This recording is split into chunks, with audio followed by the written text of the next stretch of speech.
धर्मशाला के सब मातृभक्तों को मेरा प्रणाम। यहाँ के मंदिर के कमेटी ने ये आयोजन किया, जिसके लिए मैं बहुत उनका धन्यवाद मानती हूँ। असल में इतना सत्कार और आनंद दोनों के मिश्रण से हृदय में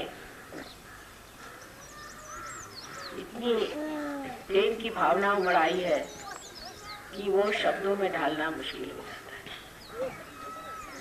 कलयुग में कहा जाता है कि कोई भी माँ को नहीं मानता। कलयुग की पहचान है कि माँ को लोग भूल जाते हैं, लेकिन अब ऐसा कहना चाहिए कि कलयुग का समय बीत गया जो लोगों ने माँ को स्वीकार किया है। माँ में और गुरु में एक बड़ा भारी अंतर मैंने पाया है कि माँ तो गुरु होती ही है, बच्चों को समझाती है, लेकिन उसमें प्यार घोल घोल करके इस तरह से समझा देती है कि बच्चा उस प्यार के लिए हर चीज़ करने को तैयार हो जाता है। ये प्यार की शक्ति जो सारे संसार को आज ताजगी दे रही है, जो सारे जीवंत काम कर रही है, जैसे ये पेड़ का होना, उनकी हरियाली, उसके बाद एक पेड़ में से फूल हो जाना और फूल में से फल हो जाना, ये जितने भी कार्य हैं, जो जीवंत कार्य हैं, ये कौन करता है?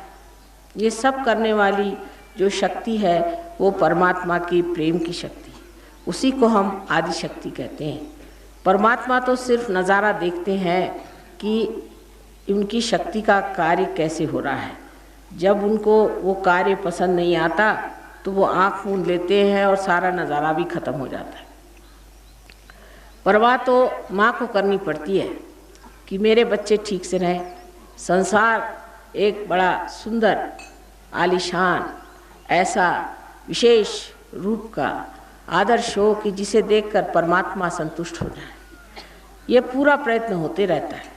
लेकिन आप जानते हैं कि हर बार ऐसे प्रयत्न हुए, अनेक अवतार इस संसार में आए और अनेक प्रयत्न, लेकिन मनुष्य की अकल उल्टी बैठ जाती है। कोई बात उससे बताओ नहीं करो तो वो ज़रूर वही काम करता है। अभी आपसे योगी जी ने कहा कि आप शराब मत पीना अगर आप माँ के भक्त हो, लेकिन ऐसा कहने से और ज़्यादा ही पीना शुरू कर दी। मैंने देखा है कि बच्चों से कोई चीज़ मना करो तो वो डबल करते हैं कि क्यों मना किया, इसीलिए हम करेंगे, अहंकार की वजह से। इसका बेहतर तरीका ये मैंने सोचा कि इनके अंदर ज्योत जला दो, चाहे वो टिमटिमाती क्यों न हो, थोड़ी सी ही ज्योत जल जाएगी तो उस ज्योत के प्रकाश में खुद ही देखेंगे कि हमारे अंदर क्या दोष है। अगर समझ लीजिए आप हाथ में सांप पकड़े हैं और कोई कहे कि भाई तुम तो रस्सी के जगह सांप पकड़े हो, छोड़ दो, तो कहेंगे कि नहीं मैं तो उसको पकड़े ही रहूँगा। वो मनुष्य की बुद्धि हुई ना। लेकिन उस वक़्त अगर कोई उसके सामने ज्योत दिखा दे तो देखे कि सांप है तो उसको अपने आप ही छोड़ दे। इसलिए आज का हमारा जो सहयोग है उसमें आपकी पहले कुंडलिनी हम जगा देते हैं, चाहे आप कैसे भी हों, कुछ भी आपके तरीके हों, कोई भी आप गलत रास्ते पे हों, कुछ भी करते, उसके जगने के बाद फिर आप अपने ही आप ठीक हो जाती। कुछ कहने की माँ को ज़रूरत नहीं पड़ती, क्योंकि आप खुद ही देखते हैं कि ये कैसी चीज़ है। अब शराब ही की बात देखिए कि विलायत में तो आप जानते हैं कि लोग हर रोज़ सुबह शाम शराब पीते रहते, बहुत ही शराबी लोग, और उनका जीवन भी बड़ा ही अधर्मी है। हम लोग उनसे बहुत ऊंचे किस्म के लोग हैं। हमारे अंदर माँ बहन हैं, हम बहुत धर्म समझते हैं। शराब अब पीने लग गए थोड़ी बहुत, वो दूसरी बात है, बाकी हम लोगों में बहुत धर्म है।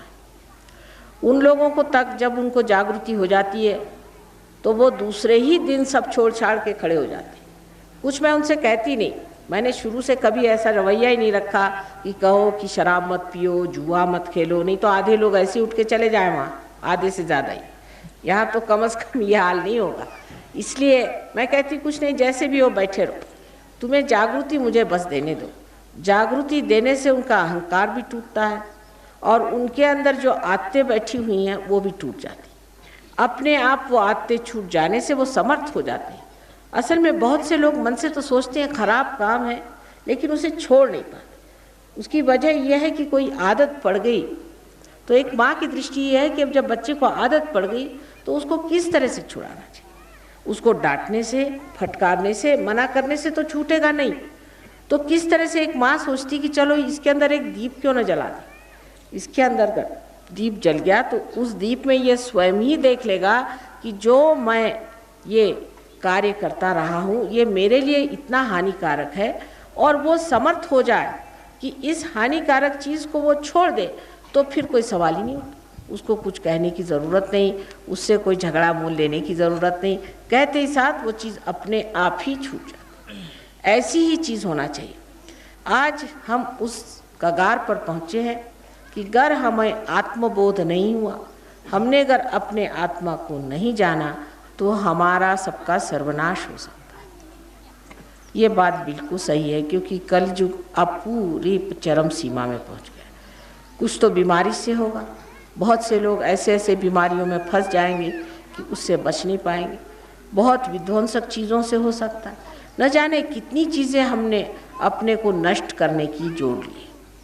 हम लोग सोचते हैं परदेश में लोगों के पास पैसा बहुत ज़्यादा है तो बड़े सुखी जीव होंगे। बिल्कुल भी सुखी नहीं, आपसे बहुत दुखी जीव, आपसे बहुत ज़्यादा दुखी हैं, क्योंकि उनके यहाँ न कोई समाज है, न कोई माँ है, न कोई भाई है, न कोई बहन है। आप सोचिए कि आपके पास बहुत सारा धन दे दें और आपसे कहें कि आप अकेले कहीं लटके रहिए, तो आप क्या सुखी रहेंगे? ऐसी उनकी हालत है। इतना पैसा होने पर भी वो सब लोग कोशिश ये करते हैं कि हम आत्महत्या कैसी करें। आपको आश्चर्य होगा, उनके बच्चे यही सोचते रहते हैं कि हम कैसी आत्महत्या करें।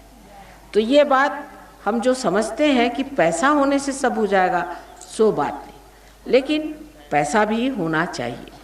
उसके लिए भी कुंडलिनी का जागरण ठीक है, क्योंकि अपने अंदर देवी जो लक्ष्मी जी है वो भी बसती है। जब हमारी कुंडलिनी नाभि पर आ जाती है, जब हमारी लक्ष्मी की कुंडलिनी खुल जाती है, तो हमारे अंदर वो जागृति आ जाती है जिससे लक्ष्मी जी का स्वरूप हमारे अंदर प्रकट हो जाता है।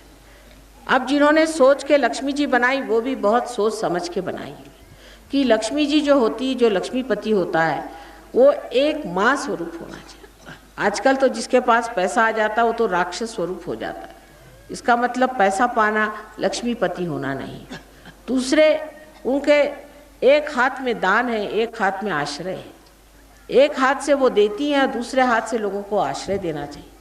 दूसरे जो दो हाथ है उसके अंदर कमल के गुलाबी फूल हैं, माने उनका रहन सहन, उनकी शक्ल सूरत ऐसी होनी चाहिए जैसे कि कमल का पुष्प हो, और उनके अंदर वैसी ही विचारधारा होनी चाहिए, वैसा ही स्वागत होना चाहिए जैसा एक कमल कांटों वाले भंवरे को भी अपने यहाँ सोने की व्यवस्था करता है।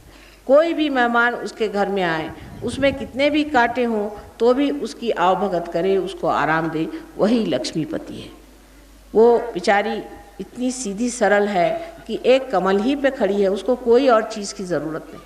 सारे तरफ कीचड़ फैला है, उसी में एक कमल के ऊपर में खड़ी हुई लक्ष्मी जी, जिनको हम इतना मानते हैं, ऐसी देवी हमारे अंदर जागृत हो जाती है और उसके ये सारे लक्षण हमारे अंदर दिखाई देते हैं।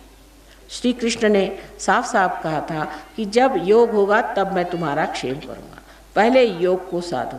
लोग बड़ा बड़ा लेक्चर देंगे जिसके किसी के समझ में भी नहीं आएगा, सब सोचेंगे पता नहीं क्या बक रहे हैं, लेकिन सही बात यह है कि पहले योग को प्राप्त करें। जिसने योग को प्राप्त कर लिया वो समाधान में आ जाता है, उसके सारे प्रश्न अपने आप मिट जाते हैं। कुंडलिनी शक्ति जो हमारे अंदर है ये हमारी शुद्ध इच्छा है। बाकी जितनी हमारे अंदर इच्छा है, जैसे कोई आएगी कहेगी माँ मेरा बेटा नहीं, चलो भाई तुम्हारा बेटा हो जाए, बेटा हो। उसके बाद कहेगी कि माँ बेटा तो हो गया, अब मुझे नाती चाहिए, वो भी हो गया, अब मुझे घर चाहिए, घर के बाद वो चाहिए, उसके बाद वो चाहिए, उसका कोई अंत ही नहीं रहता। इसके अंदर जो हमारे अंदर जो इच्छाएं हैं वो इच्छाएं शुद्ध नहीं है। शुद्ध इच्छा एकमात्र है, वो ये है कि हमें परमात्मा से एकाकार होने की एक किसी तरह से ये एक युक्ति जुट जाए, किसी तरह से ये काम बन जाए कि हम ये परमात्मा की जो चारों तरफ फैली हुई शक्ति है, जिससे सारा जीवंत कार्य होता है, उससे हम एकाकार हो जाए।